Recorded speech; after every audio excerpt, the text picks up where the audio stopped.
to point a finger at an accuser and dissuade others from coming out for legitimate claims, of course, does not mean that simply an accusation means that the person is guilty. Of course, common sense says if it's not just one or a couple or even a handful, but it's many, many, many accusers saying the same thing, it doesn't take a rocket scientist to figure out that the odds are very, very likely that something's going on. So I understand Cam's point. Let me put it that way. That said, I believe, Stephen A., that this is misplaced loyalty. And I understand and I admire the quality of loyalty in someone, in their character. Even if you thought that it was a bad idea for Jerry Jones to stand by Art Briles, of all people, at the time when Jerry Jones was asked about him, that's sort of the test of loyalty, right? When it's least convenient, will you stand by the person? Jerry Jones did, and there's something in that that's admirable. It's a quality people admire, that level of loyalty, even if you disagree with them about the particulars. So I understand here Cam is also being loyal, and that's an admirable quality in many respects, even if you think the morality of it all is off because you shouldn't stand by someone who you shouldn't stand by. You know, to me, that's a separate issue. The question to me is this misplaced loyalty? In other words, why should Cam feel loyal to Richardson? Now, their personal relationship aside, clearly was a good one from Cam's point of view. I always find this curious in the NFL, Stephen A., where players, franchise players, at times feel this, to me, irrational loyalty to owners because they signed the checks, they pay them, they made them wealthy. No, they didn't. Richardson had nothing to do with Cam's wealth, not really. All Richardson has been, and all any owner is, with rare exception, you know, maybe if you really admire, you know, the Rooneys and you're a Pittsburgh Steeler, maybe you have a certain kind of special affinity for the owner of that club. But by and large, owners are interchangeable, and really all they are in a hard cap league with a rookie wage scale are clearinghouses between the money and the players. In other words, any owner who had Cam Newton, who drafted him first overall, would pay him the exact same amount of money and support him more or less the same way as Richardson has. Of course, a personal relationship aside. So I find that this kind of level of loyalty that and the way that the franchise player, especially the star quarterback, will frequently talk about the owner, to me, is irrational. I don't think the owner brings anything to the table. I think it is completely beside the point that he happens to be the guy signing the check, because if it wasn't him, it'd be one of the 31 other owners who would be signing the exact same check. I think Cam's loyalty here is misplaced. Honestly speaking, I think your argument is misplaced because I don't think it's on point. I completely 1,000% stand with Cam Newton and what he said, and I understand why he's saying it. What he's saying is he spoke to a bigger issue, something that's alarming quite a lot of people in today's society, and that's this notion that you're guilty based off of a sheer allegation. Now, we had Ryan Clark on our show on First Take the other day, and he spoke to the kind of person that Jerry Richardson came across as being, how he appeared to people that he was communicating with. That's fair, because what you're doing is deducing what the probability is of him being guilty of such allegations based on your personal interactions with him. That is definitely apropos for Ryan Clark to feel the way that he felt in terms of what he expressed on First Take. But it's also apropos for Cam Newton to say the same thing. What is he saying here? He's saying it's an allegation. We don't know whether it's true or not as of yet. So until you show me that, again, it's been proven, until the allegations have more than just allegations.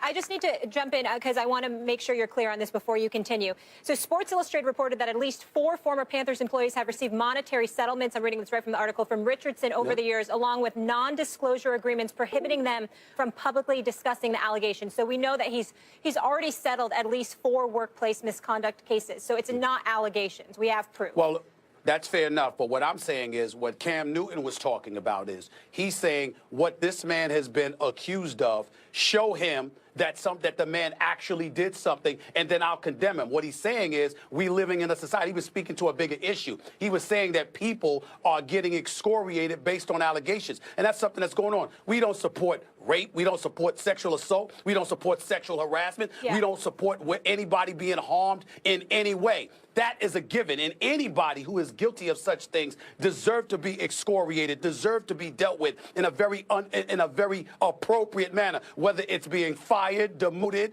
fined, whatever the case may be. But the other side to it is that what Cam Newton took the time to express, and that is we're living in a day and age, he was speaking from a macro perspective, we're living in a day and age where somebody makes an allegation and then all of a sudden everybody's guilty before they're proven innocent. And Stephen, that's not the way our society is supposed to work. This. That's what he was saying. Not for this case with Richardson. And that's why I think Max had said it's misplaced here. I agree with you on the bigger issue, yes, but for this particular incident, we do have proof of this. But wait a minute, well, though. we have circumstantial evidence in the sense. We do.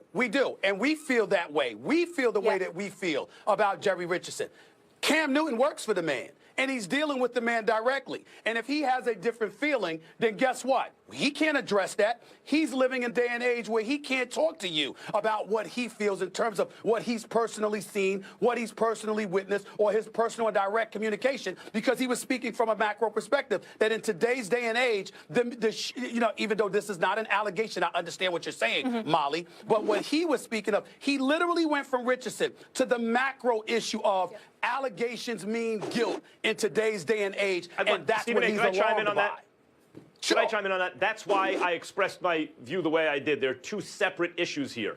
One is what is the burden of proof with a crime that is difficult to prove? Do you lower the burden of proof, the standard of evidence? And especially when you consider you don't want to victim shame or blame or dissuade others from coming out. So it's a tricky subject that way because still you are innocent until proven guilty. And in the court of public opinion, certainly it doesn't work that way. And Cam is right about that. Then there's a separate issue of, well, what does the circumstantial evidence say? Settling 4 different instances of those accusations is circumstantial evidence that something is going on. Of course, a powerful person may say, look, this is going to damage me if it gets out. I'm not saying that it is true, the claim, but it's better for me if I simply settle. But there are 4 instances of that, okay.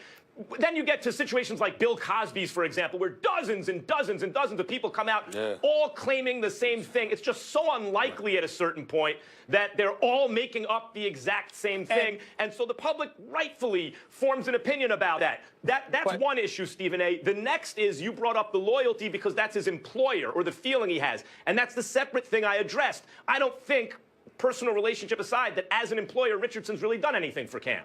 Well, I understand that, but what I'm saying is, and that's why I appreciated Molly interjecting, if Cam Newton stopped and started highlighting all the laudables about Jerry Richardson, then we have a point. But he didn't do that. He was being asked a question. And when he was asked a question, his instant default position was to say, okay, I want to see the evidence, but we live in a society, blah, blah, blah, blah, blah. And what are people lamenting in the streets throughout America at this particular age, particularly of the male gender? What they're saying is sheer allegations suddenly mean guilt. And that is the part that is scaring a lot of men, no matter where you look. He was speaking from a macro perspective. And when you take that into consideration, that can't be ignored. Again, we don't condone anybody, sexual harassment, sexual assault, all of that stuff. I mean, throw them to the wolves. Who gives that's just trifling, okay? But there is also what's going on in our society today. A sheer allegation could end up costing you your career. And that is scaring the hell out of a lot of men in and outside the world of sports. That's a reality. Two separate issues for sure. But gentlemen, on a much lighter note, I have very good news for you. Do you need more Stephen A. Smith in your life? I got you covered. We're a little over 2 weeks away. Starting January 2nd, Stephen A.'s taking over the radio airwaves coast to coast. Catch the Stephen A. Smith Show weekdays 1 to 3 Eastern on ESPN Radio. Stephen A., the real question is, are you ready? I'm always ready, first of all. But secondly, let me thank the company. Let me thank the big boss, Charles Keller. Let me thank Dave Roberts. Let me thank North